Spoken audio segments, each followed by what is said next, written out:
Gũkũ nĩ itura rĩa Karuti, kaunti-inĩ ya Kirinyaga, kuria aikari makoretwo magĩikara nduma-inĩ thutha wa kambuni ya ũtambia wa thitima kũmarengera thitima iria kũratuĩka ciekĩrirwo nĩ tũrĩa nĩme na njĩra ya ngungo.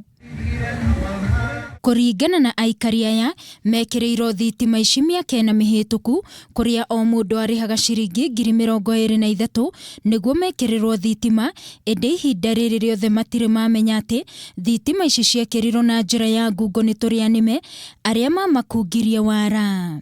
Mimi kwanza niliwauliza ni kwa nini mnakatakata waya bandara ya kutukatia moto. Wakasema hiyo moto imetoka mbali sana, hatuwezi tumia hiyo. Tukawauliza, na hiyo miaka yote 4 mlikuwa wapi ndio mkunje saa hii kutukatia stima? Ũndũ wa kũmakania nĩ atĩ aikari aya matũraga marihaga thitima kũrĩ Kenya Power, na ũndũ wa kĩriganĩro ũrĩa ũndũ ũyũ waikara ihinda rĩa mĩaka 4, Kenya Power matarĩ mamenya kana kũmera atĩ nĩ kũhenio mahenirio. Ati ni wakora walituwekea, na sisi tukashindwa wakora tunaweza wajuaje?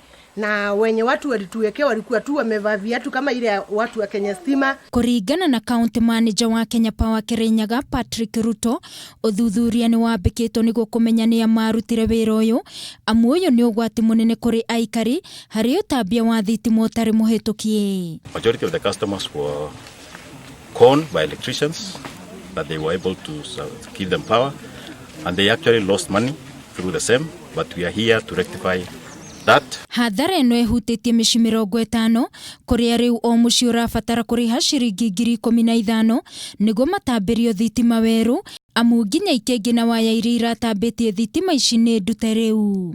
Sasa nitakuwa nimetumia 38,000 kuwa nikiwa na nguvu za umeme.